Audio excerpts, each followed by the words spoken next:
Bismillahirrahmanirrahim. Assalamu alaikum. My name is Hassan and today we are going to fix PHP GD with library AVIF or Imagick is not installed enable. Please contact the server admin in website. Before starting work, it's my request, please subscribe my channel. Thank you. Now back to our work. So we will fix this issue by using cPanel. So we are going to enable this PHP extension. So we install plugin in WordPress website. Now you see PHP GD, or you can find Imagick in cPanel or hosting. Now go to cPanel.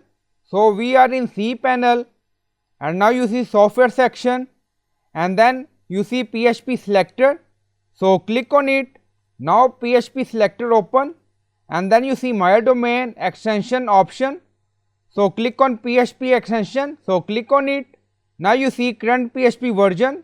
Now scroll down, find GD. Now you see PHP GD, back to error. So we find PHP GD in PHP selector in cPanel. If you find Imagick, so you can enable. So you can enable any of these, Imagick or GD, back to cPanel. And now first find here Imagick.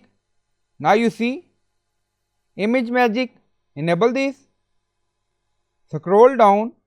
Now you see GD. So enable this. Now you see success message, module GD saved. So we enable both PHP extension. Now back to WordPress error, refresh the page. Now you see error is removed. So in this way you can fix this issue. So I hope you like this video. Please like, comment, share, subscribe. Thank you for watching.